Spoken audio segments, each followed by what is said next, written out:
And a very good morning to you, even as we come to the tail end of the week. This is K24 This Morning. My name is Jeff Mote. As always, in case you're joining us for the first time, we look at the big stories of the day, go through your dailies, and also dig a bit deeper into the issues as they are. Get a very able panel to discuss them as well, and also get your views and comments on our discussions right here on the show. As always, if you don't get your copy of the People Daily physically, you can get it to your phone at only 10 shillings. It's convenience on a whole other level. It's brought to you by the People Daily and Safaricom. The number that you dial is star 550 star 4 hash. Once again, the number is star 550 star 4 hash. Dial that number and get yourself a copy of a People Daily straight to your phone. Brought to you by the People Daily and Safaricom. And right here on the show, first 10 who just text in with their name, where they're watching from, and a screenshot of their downloaded e-paper, each get themselves 250 shillings worth of airtime. So of course, get cracking on that. Dial the number star 550 star 4 hash. And as you get your e-paper on your phone, the headline on that e-paper: Uhuru options on defiant Ruto, says the PD. President can use party structure to force his deputy out, state machinery to frustrate him, or he can decide to enter into a gentleman's agreement with the DP. They're calling it a rebellion taking place right here. DP has chosen to defy president by engaging in early campaigns and opposing the government. Interesting choice of words right there, and that's the front page of your People Daily this morning. Even as you look at that on page 2 of your PD, bizarre love tale of lawyer and officer and a panga, of course, on that particular issue. A tale of love gone sour right there, and you can get that particular story on page 2 of your People Daily. Once again, if you haven't gotten yourself your PD, you don't have to leave the show right now to go and get it. Leave your office. You can actually get it straight to your phone, and the number that you dial is star 550 star 4 hash. It's only 10 shillings, regardless of where you are across the country.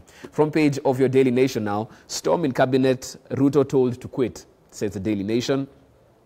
As lorry loads of police were dispersing crowds waiting to receive him in Nyamira County, DP William Ruto was being challenged by some cabinet secretaries to resign instead of criticizing the government from within. In the end, cabinet adopted tough new security measures and Ruto called off planned meetings. So the intrigues of yesterday's cabinet meeting took 5 hours in State House, as the story goes on the front page of the Daily Nation therein. And even from that, we have seen the tweets coming from the DP's account, and most of these political meetings, political rallies have been postponed in terms of the dates that they will take place. And you can get the details of that in your copy of your Daily Nation this morning. Front page of the Standard now. I'm still the same fighter. ODM leader Raila Odinga opens up on politics, governance, and why he believes the judiciary is an accomplice in graft. A quote from Raila Odinga right there: I have not changed. The only difference now is that when I speak, the government listens. This, of course, courtesy of the handshake. You can get that story in detail on your copy, in your copy of your Standard therein. Also, as you talk about how the government listening to former PM Raila Odinga, same front page of your Standard, Ruto feels the wrath of the state. Interesting political times these are. President chairs cabinet meeting as team led by Matiang'i formed to monitor and enforce stringent security measures to curb political violence and hate speech. Ruto forced to cancel rally in Nyamira County after police dispersed gathering waiting for him. That story is in detail in your copy of your Standard therein. Front page of the Star now. Kikuyu elders to endorse Raila at his Bondo home. Uhuru's inner circle has concluded only Odinga can stop Ruto in 2022. They're talking about a big shift in this political landscape. Council of Elders Chairman and Oburu confirm this meeting will take place, and you can find that story in your copy of your Star in plenty of detail right there. But even as you look at that, today is a Friday and we're having a key focus not only on national politics but also what's happening at the county assembly. As we look at order in the House, we've seen so much going on in there, and it's best to have those managing these county assemblies to take us through what usually goes on there, the chaos that we see at times. How can you avoid that? And is the county assembly truly independent, or is it also suffering the same curse of executive overreach? It's a discussion we're having right here on the show. We also have a question of the day that we'll be posing to you right here. Welcome to the show. This is K24 This Morning.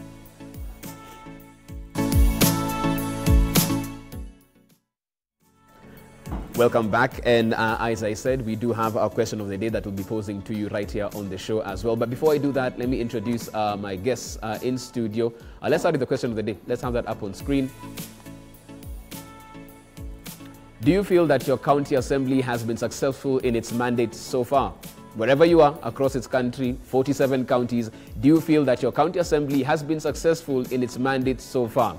In short, has it delivered what you expected? Has it delivered the goods? You can get us on WhatsApp, the WhatsApp number on the bottom of your screen therein. Let's get to the men at the helm who are managing these assemblies. In Makueni County, we have Honorable Douglas Mbilu, who is the Speaker of Makueni County Assembly. Good morning. Good morning. Karibu sana. Good. Welcome to the show. Thank you so much. Asante sana. Yeah. We also have the man at the helm of the Kilifi County Assembly, Hon.Jimmy Kahindi. Good morning. Good morning, Chief. Karibu sana. Welcome to the show. Thank you very much. Before we delve into matters order in the House, I just want us to take a cursory look across the front pages of our headlines right now, a bit of national politics going on. We've heard what has taken place this week so far. We saw what happened in Muranga with the chaos, loss of life on that particular side, the National Security Council directives in measures that will be put in place in the Public Order Act. Honorable Douglas, when you look at this, very many people talking about this being skewed to one person. It's not a secret anymore. Everybody is saying that these measures were put in place to tame Ruto. In fact, yesterday's Standard headline was taming the DP. What's your take on that? Because the DP is still the deputy president of this country. I think it's a little bit serious because when you get an institution like National Security Council to issue orders, then it means it's a matter of national security. Is William Ruto that powerful to the extent that can only be managed under directions of National Security Council? That is what the state is saying. Right. And you saw recently what happened at Muranga, and previously he has attended a number of churches, worship, and thereafter rallies, and people are coming from all over, whether mobilized or otherwise. But as we speak, it is worth noting that is a man now not being addressed by a CS, not by his political opponents, but by the topmost institution that deals with security. Right. Is Ruto that is a threat to national security? Right. Is he threatening the status quo to the extent that he looks like he's a man who can be the next president of the republic? I think that is what the National Security Council and the state is telling us. When we see that. Yes. Okay. Jimmy, let me come to you on this because we are looking at a scenario where even as we have this division taking place seemingly between a president and his deputy, they made a promise to Kenyans, you know, and they haven't finished their term. Yet what we are seeing at this particular point, do you think Kenyans are going to get what they voted for when they went to the election twice? In such a circumstance, I would say clearly that they are not likely to get what they expected. And I think at this point it's really not necessary to go through this. I like the comment which has been put on the PD, that the options that the president has. And the third, which says that they should come to a gentleman's agreement. I think the whole country is looking forward for direction. Currently, when you see the president and the deputy president coming up and armed fighting, the Mwananchi is left out there with then very little options to take home. Yeah, so I think it's not necessary at this point in time. It is important that the two gentlemen should sit together. They should probably have a retreat and ask themselves the very fundamental question: where are they taking this country to? Right. Yeah. It's an interesting point you raise, and that's where I wanted us to go to next, because even when you look at the options that are on the table as far as the PD is concerned, Bwana Douglas, we've seen party structures being used to frustrate him. Now, before he goes to the Jubilee headquarters, which he's a deputy party leader of, I think he'll have to call in advance, get permission to go there because he's persona non grata. We've seen what the National Security Council has done. That means state machinery is definitely being used right there. Why is it so hard to explore the third option, you think? The president just to reach out to his deputy and not have a lunch that we saw when they did that at Harambee House, but get to the real bottom of the matter and solve this thing, and they move on and finish their term. Back to the handshake. The handshake was between the President Uhuru Kenyatta and Raila Odinga. And William Ruto is a good student of both Moi and Raila Odinga. William Ruto is a potential candidate, a front-runner in 2022, among others. And therefore, you can't have, in my view, you can't have Raila Odinga and Ruto. So the president has a choice to either keep Raila or Ruto. And that's why I think it has been difficult to maintain both. Right. Just like Raila, when you have Ruto on a table, then he must shine, and so is Raila. And I think he must have found it very difficult to have this kind of a conversation. Right. These are two candidates that are eyeing for the next election. And therefore, however much you want them to be objective, they will take advantage of every current situation to demonstrate how it's favoring the next elections and for them to be. Right. And therefore, that has been a challenge to the president, I think so. Okay. And you know, Raila Odinga has numbers in the National Assembly and a number of county assemblies. including in Senate, and so is President at the Jubilee section. So you require numbers to legislate and get approvals of the budget as a president, because we were at the verge of dividing this country into two. So it's far much better as a head of state to have numbers on your side, and it may not really matter not to have your deputy president who may not have 3/4 of the numbers to run the business of the state. Okay, so it's a numbers game from where you stand. That's what's happening. It is politics. Politics not about voting. It's about managing the public affairs and the political forces after the elections. Okay. Yes. And let's move it forward to something that's equally contentious from that particular point of view and distills to where you're at. Let's talk about devolution. It's part of what the BBI is addressing. We'll wait and see what this second draft brings, because your institutions definitely are deep within the institution of devolution. What's your assessment of devolution so far? Is it working? Is it doing what it should be done? Are there hindrances? Because many people are saying it's the executive that's not letting devolution stretch and get the full impact on the ground. What's your assessment of that? I think to a large extent devolution is working, but like any other process, it's facing a lot of challenges. Okay, this is a system that was entrenched in 2010, and definitely we wouldn't expect it to work at 100%. Even when a baby is born, they have to crawl before they can take a walk and run. However, the challenges that facing devolutions are real, and we witnessed that last month with whatever was happening at the Senate. You can imagine counties passed their budgets way back in June this year, and I can state for a fact, if money has gone in, then probably this morning, because money has not trickled down to the counties. Now, these are some of the issues that are letting down devolution. But give and take, I think it is a process that we need to adopt as Kenyans. We need to appreciate that it will have challenges. And we have seen counties that have come from nothing to now moving forward to have hospitals, build schools, and so on and so forth. So in my view, like any other process, it is deemed to have challenges, but we need to give devolution a chance. Right. And to do that, we must respect the rule of law. We must respect, the provisions of the constitutions, and be able to avail resources when they are needed. Right. Yeah. Honorable Douglas, when you talk about devolution, I mean resources and money is a key issue.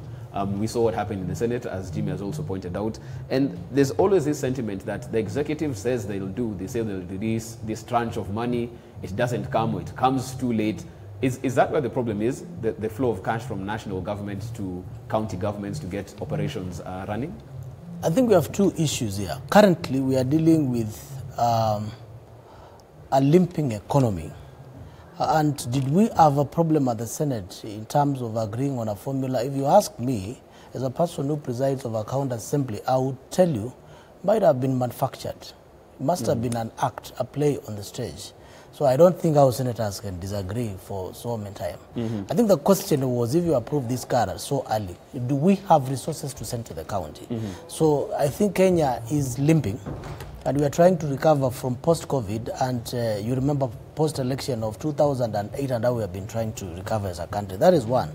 Two, the devolution was way back in 1960s and 70s. You remember the story of Majimbo, and then we later, Kenyatta gave us the 8 provinces, and later we get the so-called district focused development. That was a discussion and a discourse on devolution.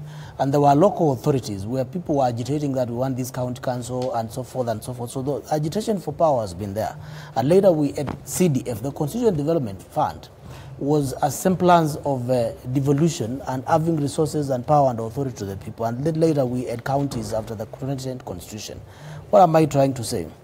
Is the current executive and those of us who are products of the provincial administration and products of the districts and products of the former administration may not feel very comfortable with the counties.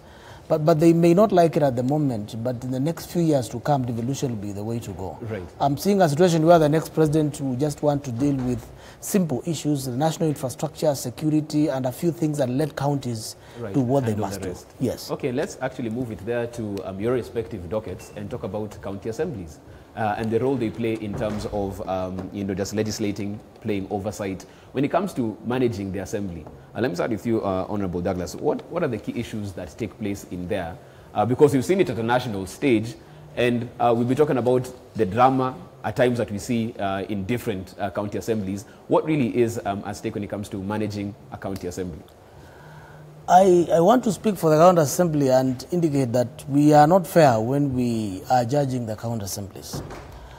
More often than not, we've seen fights and disagreements. Recently, what happened in Senate, they are not able to agree on basic issues, and you're expecting very senior, former senior citizens and heads of government parastatals and ministries in the Senate. They are not able to give us a formula for almost a month. That's bigger than 2 or 3 MCAs who are disagreeing on an issue or another. And these disagreements, they are always there. Just look at the African parliamentary affairs. You'll find, other than Western countries where they disagree in a different way, there will always be these disagreements. But why do these people disagree? They will disagree because, as a speaker, you seated there and there are forces from within and from without, and especially from the executive and political parties. A county assembly constitutes of elected members of the assembly who have divergent views. You may have a situation where the governor is from a political party A and majority of the members of county assembly are from a political party B. And therefore the speaker might have been elected from a different political party. Or a governor has been elected in office and want to influence or treat a county assembly as an extension of an arm of government. And we have cases that we can quote. And you'll find a few or 3 or 4, 5 MCAs who are trying to side with the executive when the majority will say these things can't work. So these are some of the challenges that we do have. There is a lot that happens at the background, if I must tell you, in terms of managing these problems and these issues. But there comes a time when you find that what was, for example, happening in the Nairobi County Assembly, the speaker had to resign, another one, a political party had to appoint a candidate to contest for that position, and ODM withdraws a candidate. So is it possible to blame the members of County Assembly of Nairobi on the chaos that were? If you ask me, I will tell you no. Right. The competition was way beyond the presence of County Assembly of Nairobi. So the forces are from without, not from within the County Assembly, more often than not. Okay, we'll be talking about those forces and executive probably overreach into the assemblies. Honorable Jimmy, is it also a perception issue? Because at times we talk to MCAs and they say the problem is that they think we're just the former councillors, we don't get the respect we deserve, and that's why at times you see these particular issues playing out as they do. Well, that has been also a part of the issue. Most of the time you see even the members of the public, the other ones who elected the MCAs into office, but then while they're there, they start looking down upon them. And to a large extent, some MCAs feel like they need to take their space. But I would want to say this, that for county assemblies, the chaos that we normally see, like what my brother has said, political parties have issues to play with. And this is in respect to different county assemblies. I'll speak for Kilifi, for example. I come from a region where basically is a region that has been on the position. Right now, we have majority of the members of the county assembly coming from one side of the coalition, which is the ODM. Okay, so you would realize it's not likely for such a county assembly to have such party differences, because it's like basically it's a one-party county assembly. So it's almost a super majority. Yeah, exactly. So you wouldn't have party issues coming in to interfere. But then the other issue that probably you will find in these county assemblies that have always had chaos is how the executive manages the affairs of a particular county. Okay, sometimes you'd realize that members of the county assembly have issues to raise, and they pass, for example, motions at the county, which they expect the executive to implement. Now, it is such circumstances where you realize the executive is reluctant to implement such kind of motions. Then you'd realize that the members become uncomfortable. Okay. And we've seen in so many county assemblies where issues of impeachments have come in, for example. It's not because that there's nothing, the perception that has always been that members of the county assembly want to impeach governors because, they're blackmailing governors. But the reality on the ground, you find that these members always have an issue that is bothering them. Right. The issue that is bothering is usually most likely, from what I've seen, where I see it, is that it's a matter of representation. An MCA brings an issue that affects Mwananchi, is taken by the assembly. A resolution is made, is taken to the executive, it's not implemented. So when the members now finally get tired, they basically think that probably we have the wrong man in the office. And then you realize this issue of impeachment start coming up. Right. Yeah. Okay, we are also joined by Speaker of the Nyeri County Assembly, Honorable John Kakushia as well. Good morning, Honorable John. Good morning. Karibu sana, welcome to the show. Thank you very much. Asante sana. And even as you look at these particular issues of, managing the assembly, as it were, because you've spoken about some of the issues that are there. When it comes to this exercising of what very many Kenyans expect from all speakers, which is this Solomonic wisdom. How easy is it doing that in the space that we see? Because at times when, from the outside looking in, there's a lot of drama that takes place in a county assembly. How do you manage to get that balance as a speaker? Yeah, one of the qualities that every speaker need to have is they need to be people who can mediate, a person who can negotiate, a person who can also be moderate. Because if your temperament first as a speaker is that of anger and impatience, you can very easily run out of patience with the members. Remember, every assembly has many elected leaders, and of course some of them specially elected and others elected through the ballot. And all these leaders do have divergent opinions, and they are all politicians, and sometimes they have quite an opinion. And so when they are coming to the table, they are coming with quite a number of views, which sometimes may not always agree. And of course, you don't expect in a house that you'll have all the members agreeing. But then there are other areas, for example, when it comes to the issues of resources, which I always find to be very pertinent and very sensitive to members. You remember that in the last assembly, in the first county government, most of the resources were actually hinged in the county executive. But as we talk now, county assemblies are able to run their own budgets. And so when it comes to the issues of resources, you know all these members will always try to ensure that they are as covered as much as possible. And so you have to really have a balance. You have to be fair. You have to be objective. You have to have a listening ear. You have to be very moderate so that you are able to handle the members of the county assembly in the best way possible. Of course, if you look or there's a perception that you are biased towards one side, you can very easily lose the grip of the county assembly. And so that is one of the things that the gentlemen today who are here will confess, that they have had to really tone down sometimes even your own opinions to really accommodate the opinion of the members. Because when you're there as a speaker, you are there to facilitate the members of the county assembly.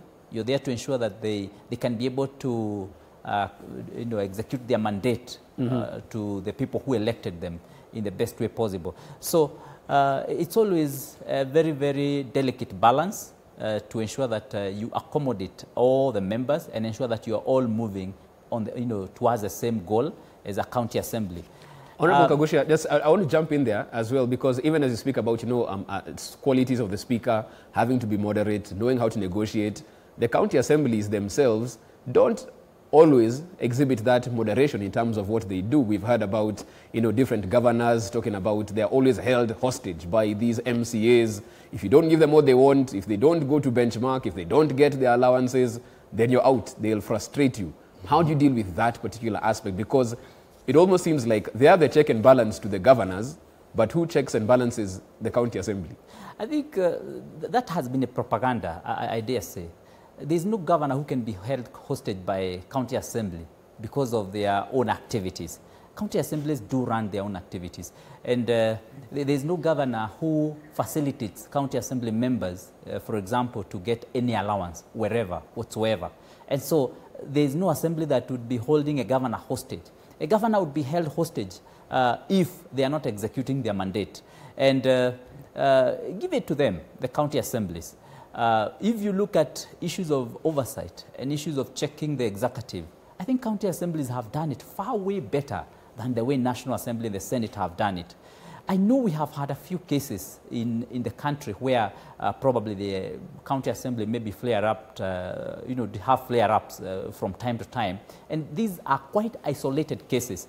But most of or majority of the county assemblies, you will find that they are very consistent, they are very deliberate, and they are very focused in terms of looking at what the executive is doing. So when you hear complaints coming from the governor, sometimes it's just a way of hoodwinking the public, because it is very easy to attack the county assemblies, because that was created in the first county assemblies where the members of county assembly were made to be the punching bags of the political class. And of course, this is one of the, I don't know whether to call it a role that the county assemblies have had to play, to be punching bags, even when they are doing the right thing. You know, sometimes the county assemblies, when they do not talk much and probably they decide to be very agreeable with the executive, you will hear very serious uproar coming from the public that this county assembly has gone to bed with the executive. Other times when the county executive is very, very vibrant, very outspoken and very critical sometimes of the things that are being done by the executive, again you hear the same public being incited by the governors that this county assembly is holding me hostage, and again you blame them. So sometimes they are doomed whether they do it or they don't do it. So I think it's good to be fair to the members of the county assembly, and many times I've actually said the National Assembly sometimes they actually need to go and benchmark with the county assemblies on how to check the executive. Okay, we have a minute to go before we get to our first break, so quick comments even as we get to that. Let me come and just pose the same question right here, because I have had several governors on the show, and many of them have spoken about the fact that at times you want to do this, but the county assembly just won't let you. They hold us hostage.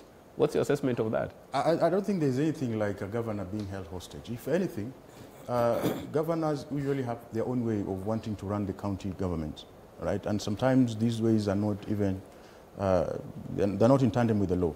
Okay, so it is expected indeed that if you have somebody who has been put there constitutionally to oversight you, definitely you would not be happy with whatever they do, because whatever they do is to check exactly what you're doing. And I wouldn't expect any governor to sit and say that you know, the county assemblies are doing a good job. Okay. All right. Okay. Douglas, 30 seconds as we get to the break, because like I said, we know the county assembly is there to check the executive. Who's checking the county assembly? Just in case such instances of blackmailing were to take place, who plays that check and balance to this institution? Because it seems like they have free rein to oversight and do what they need to do and move forward.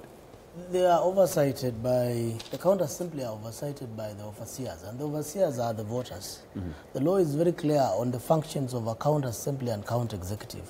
And one is approval of allocation of funds, and this is where the conflict is, and approval of appointments. There are instances where the public finance law is very clear on budget making process that you cannot exceed a certain percentage for a particular program. However, you find a governor trying to overturn that, and imagine that the county assembly who just rubber stamp. When an assembly insists on that, then the governor will rush to a media house and claim that who MCAs, they do not even know what development is. They will do that. I wish they could copy from the national leaders and especially the president. Rarely will you hear the president saying that the National Assembly is blackmailing me because they have not passed this legislation. How many times that the National Assembly and Senate disapproved appointments, have invited cabinet secretary in a notice of even 1 hour, and they have attended. And you've never heard the president say that the National Assembly is blackmailing. Okay. I think it's a question of trying to run an assembly like a private farm.